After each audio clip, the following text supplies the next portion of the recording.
Good morning, কেমন আছো সবাই? আশা করি সবাই খুব ভালো আছো, সুস্থ আছো। সকালবেলা ঘুম থেকে উঠে মেয়েকে স্কুলে দিয়ে প্রতিদিনের জীবনে যে কাজকর্ম সেগুলো শুরু করলাম। আর এখানে বাসন টাসনগুলো তাড়াতাড়ি করে মেজে নিচ্ছি। জানো তো, সকাল সকাল রোদ উঠে গেছে, তো বেশ ভালো লাগছে। আমি জানলাটার একটা পাল্লা খুলে দিয়েছি যে একটু রোদ আসুক গায়ে, তাহলে মানে হাওয়াটাও কম আসছে আর রোদটাও আসবে, তাহলে একটু রোদ রোদ লাগবে। আসলে কি বলতো, সকালবেলা ঘুম থেকে উঠে এই ট্যাঙ্কির জলে আমাদের হাত দিলে না, পুরো মনে হবে হাতটাই বরফ হয়ে গেল। মানে হাতে আর কোনো সেন্সই খুঁজে পাওয়া যায় না, এই রকম হয়ে যায়। তো যেই কারণে একটু রোদ লাগলে তখন জলটা একটু গরম হয়। ওপরেও রোদ লাগে আর নিজেদের গায়ে একটু রোদ লাগে, মানে ট্যাঙ্কিটায়ও রোদ লাগে, তখন জলটা একটু গরম হয়। তো যাই হোক, এই তো গেল রোদের গল্প। সূর্য দেবতা কখন যে কার প্রতি রুষ্ট হয়, আবার কখন যে মানে প্রকৃতি বলতে গেলে সন্তুষ্ট হয়, কখন আমাদের বলা মুশকিল, তাই না? তিনি তার মতো উঠবে, তার মতো অস্ত যাবে। আমাদের কথা মতো কি কিছু হবে?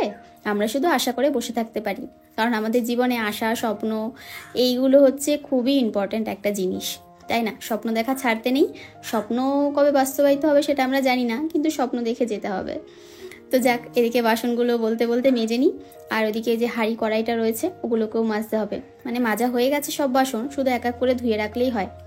আর সেদিন মেলার থেকে নতুন যে কাপগুলো এনেছিলাম সেই কাপগুলো আজ করব, কাল করব উদ্বোধন, এইগুলো করতে করতে আর করাই হলো না। তো এই যে তোমাদেরকে বলেছিলাম যে বাবার বাড়ির থেকে মা আসবে, বৌদি আসবে, সবাই। তো যাই হোক, যে কারণে একটু ঘরদোর গোছানো বা এই আর কি টুকটাক যেটুকুনি কাজকর্ম বাকি আছে সেগুলো সব সেরে নিচ্ছি। আসলে কি বলতো, যখন নিজের মানুষগুলো আসে তখন ইচ্ছা করে দুদণ্ড বসে তাদের সাথে একটু গল্প করি, একটু প্রাণের কথা বলি, মনের কথা বলি, এই হচ্ছে ব্যাপার। আর জানোই তো, আমাদের বাড়িতে যখনই যেই আসুক, মানে ননদরা আসুক বা অন্য যে কেউ আসুক, সবসময় আদর যত্ন করেই রাখি তাদের। তো আর নিজের বাবার বাড়ির থেকে লোক আসবে, তাদেরকে তো আমাকেই আদর আদর আপ্যায়ন করতে হবে, তাই না? তো যে কারণেই আর কি চেষ্টা করছি নিজের মতো করে যতটা করা যায়। কারণ এদিকে তো আর কেউ করার নেই, আমাকে সব কিছু করতে হবে, এটাও তো ঠিক। কারণ আমার শাশুড়ি মায়ের শরীরটা তো অত ভালো নেই যে সব কিছু হাতে পাতে করবে, তাই আমার কাজটা আমাকেই করতে হবে। আর আমি মাকে বলেছি তোমাকে চিন্তা করতে হবে না, বেশি কিছু করতে হবে না। মাও তাও বলেছে যে দাও, বাজারটা যা লাগবে আমি করে এনে দিই। তো দেখা যাক কতদূর কী করতে পারি। তো দেখো, এদিকে বাসন টাসনগুলো গুছিয়ে নিচ্ছি। আর দেরি করলাম না, কারণ যত তাড়াতাড়ি বাসন গুছিয়ে রাখতে পারি তত তাড়াতাড়ি আমার সুবিধা। আর না, আমার এই যে চা করি যে প্যানটায়, এই প্যানটা তো একটা নষ্ট হয়ে গেছিলো, তোমাদেরকে সেদিন দেখিয়েছিলাম যে আমার ওই তো একদিন অ্যাক্সিডেন্ট ঘটতে ঘটতে বেঁচে গেছি সেই অবস্থা থেকে। আর সেই কারণে আমার একটা প্যান, পুরো ফ্রাইং প্যান নষ্ট হয়ে গেছে। ফ্রাইং প্যান না, মানে যেটা চা করার প্যান।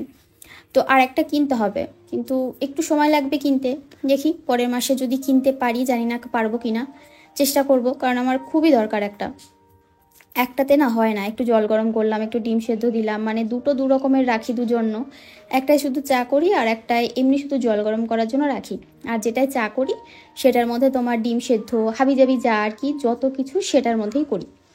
আর একটা প্লেন রাখার চেষ্টা করি, তো একটা আমার লাগে এক্সট্রা। তো এদিকে দেখো, আটার ড্রাম ছিল কিছু কিছু, সেগুলো আর কি কৌটো ছিল কিছু, সেগুলোকেও জায়গায় রেখে দিলাম। আর এবারে যে বাসন রেখেছিলাম যে কাপড়টার মধ্যে, সেই কাপড়টাকে দিয়ে এবার একটুখানি মুছে দিলাম চারপাশটা, কারণ চারপাশটা একটু জল জল হয়ে গেছে। আর এদিকে তেলের কৌটো ছিল, তেলের কৌটোর যে ট্রেটার মধ্যে ছিল সেই ট্রেটাও তোমার একটু মুছে দিলাম ভালো করে। তো ব্যাস, এদিকে মোছামুছির পালা কমপ্লিট হয়ে গেছে। তো এবার ঝাড়পোছের পালা আর কি। তো এই তো ঝাঁটা হাতে নিয়ে দাঁড়িয়ে পড়েছি, এবার ঝাড়টার দেবো সব কিছু। আর মেয়ে তো স্কুলে চলে গেছে, তোকে স্কুল থেকে বাড়ি এসে দিয়ে তারপরে এদিকের কাজকর্মগুলো শুরু করেছি। কারণ শীতকালে যত তাড়াতাড়ি কাজ করবে তোমার ততই ভালো। কারণ এদিকে দেখবে তোমার কাজই করে যাচ্ছ, খাওয়ার সময় আর পাচ্ছ না, এরকমটা কিন্তু হয় আমাদের সাথে। কারণ শীতকালে বেলাটা এত ছোট তো। আর বাড়িতে যদি কোনো অতিথি আসে তখন তো আরও মানে তোমার কাজ করতে করতে কখন যে রান্না বান্না করবে সেই সময় খুঁজে পাওয়া যায় না, তাই না? কিন্তু হ্যাঁ, ভালো লাগে নিজের কেউ আসলে, সেটা একটা অন্যরকম ফিল, সেটা বলে বোঝানো যায় না, তাই না বলো? আর বিশেষ করে বাবার বাড়ির লোকজন আসলে সেটা তো একটা অন্যরকমই ফিল। তোমার যতই কষ্ট হোক যাই হোক না কেন, তুমি ভাববে যে না, আমাকে এটা করতে হবে। কি ভালোবাসে কি না ভালোবাসে, কি খাওয়াবো কি না করবো, মানে যতই তুমি ভাববে যে এটা করছি ওটা করছি, ততই তোমার নিজের মনে হবে যে এটা যেন কম পড়ে যাচ্ছে, এটা যেন কম হয়ে যাচ্ছে। তবে অবশ্য শুধু আমি আমার বাবার লোকজনের জন্য না, আমি চেষ্টা করি সবাইকে আদর যত্ন করে রাখার। এবার যারা ভালোবাসা বোঝে তারা থেকে যায়, যারা আমার জীবনে আমার গুরুত্ব আমার মূল্য বোঝে না, তারা তাদের রাস্তা তাদের মতো দেখে নেয়, তারা তাদের মতো থাকে। আমার কোনো সমস্যা নেই, কারণ আমি এটুকুনি জানি যে আমি আমার মতো থাকতে ভালোবাসি। আর তোমার মন পাওয়ার জন্য যে আমাকে এক্সট্রা করে কিছু করতে হবে সেটা হয়তো আমার দ্বারা হয় না, কারণ সব মানুষ সমান হয় না।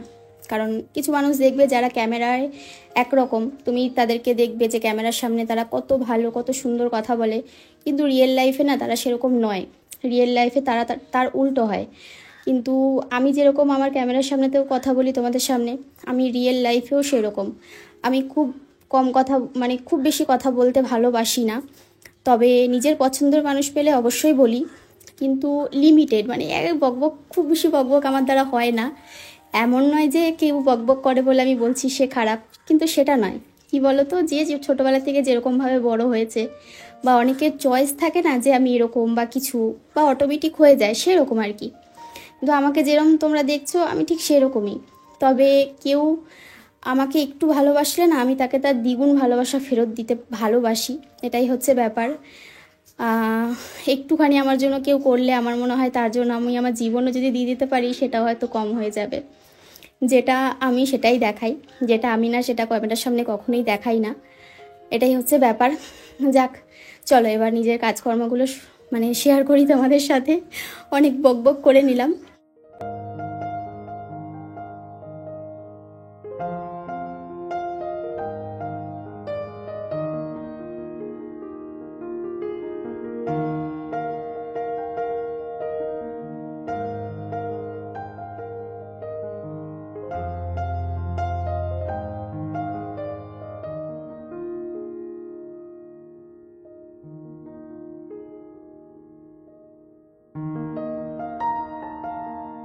তাতে অনেকেরই খারাপ লাগে যে তুমি কেন ভয়েস ওভার দিয়ে ভিডিও করো। আর 5 জনকে তো দেখি তারা ভয়েস ওভার দিয়ে ভিডিও করে না, তারা সংসারের আর 5টা কাজ দেখায় না। তোমার মতো এই সারাদিন মানে জলের বোতল ভরছো, এই ঝাড় দিচ্ছ, এই মুছছো, এই এই কাজ করছো, সেই কাজ করছো, সারাদিন দেখায় না। কি করব বলো, আমার জীবনটা হয়তো তাদের থেকে আলাদা, যে কারণে আমি এগুলো দেখাতে ভালোবাসি, আমি এভাবে দেখাই। তো আমি এরকমই, কিছু করার নেই। এইভাবেই তোমরা আমাকে একটু মানিয়ে গুছিয়ে নিও, একটু সহ্য করে নিও। এই জন্মটা পরের জন্মে আর সহ্য করতে হবে না।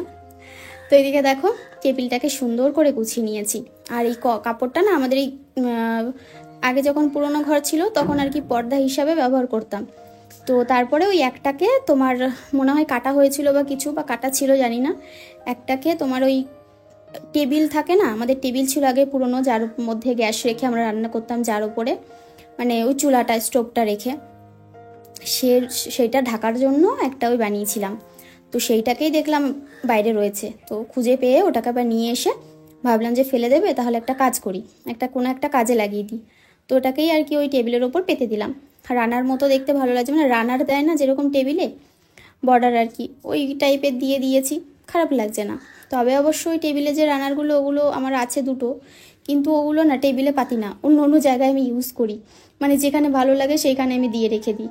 আমার ওই মেয়ের ঘরে টেবিল আছে, বা আমাদের ওই দেখবে মাল্টি কালারের যে ড্রয়ারগুলো আছে সেই ড্রয়ারের মধ্যে পেতে রেখে দিই। মানে বলে না ওই কিছু কিছু সময় নিজের চোখে শান্তি যেখানে সেখানেই মনে হয় সেই কাজটা করি। তো এটাই হচ্ছে ব্যাপার, মানে আমার মনে হয় ওই জায়গাটা থাকলে মনে হয় ওই জিনিসটা আমার ভালো লাগবে দেখতে, তো সেইভাবে সেই রকমভাবে করি।